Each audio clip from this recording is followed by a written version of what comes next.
তো নমস্কার বন্ধুরা, হুগলির হরিপাল থানার অন্তর্গত নারায়ণপুর গ্রামে নারায়ণপুর মোড়মাথায় শ্রীকান্ত ঘোষ নামে একজন শিক্ষক, উনি জেজুর হাই স্কুলের প্যারা টিচার। তো উনি জেজুর পঞ্চায়েতের সভাপতি ছিলেন। তো উনি ভোটের আগে বলেছিলেন, বিজেপি কর্মীদের বলেছিল যে মেরে চামড়া গুটিয়ে দেবে। তো এখন তো ভোটে বিজেপি জিতে গেছে, তো ক্ষমতা আর নেই। তো এখন সেই সকল কর্মীরা ওই নারায়ণপুর মোড়মাথাতে ওনাকে কান ধরে উঠবোস করাচ্ছে। তো ভিডিওটা দেখো, তারপর কথা হবে।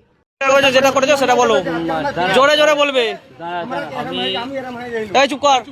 তৃণমূল পার্টির ফ্ল্যাগ লাগাতে গিয়ে একটা কমেন্ট জোরে জোরে, আরো চিল্লানো ছিল, জোরে বলতে হবে। ফেসবুকে একটা কমেন্ট করেছিলাম যে ঝান্ডার নিচে ডান্ডাটা শক্ত করে ধরতে হবে।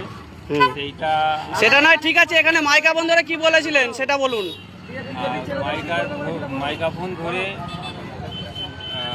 বলেছিলাম যে বিজেপি ছেলেদের চামড়া তুলে দেওয়া হবে, রাজবালবাটি ছেলেদের বিজেপির, সেটা বলুন।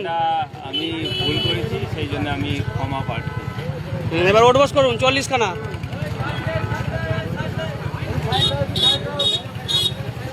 হাততালি দাও, হাততালি দাও, সব হাততালি দাও।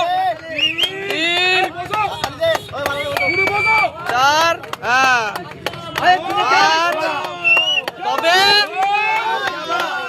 জয় শ্রীরাম, জয় শ্রীরাম।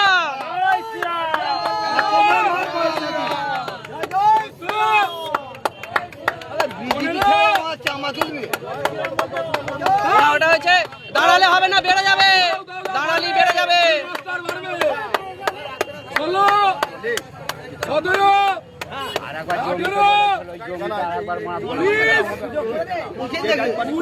ওই সামনেটা ফাঁকা কর, সামনেটা ফাঁকা কর।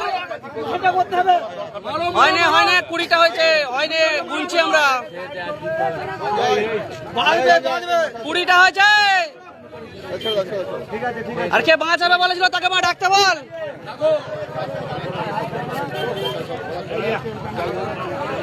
ওই ডাক, ওই ওখানে একবার ডাক বল, তোমার গায়ে কেউ হাত দিয়েছে, ডাক।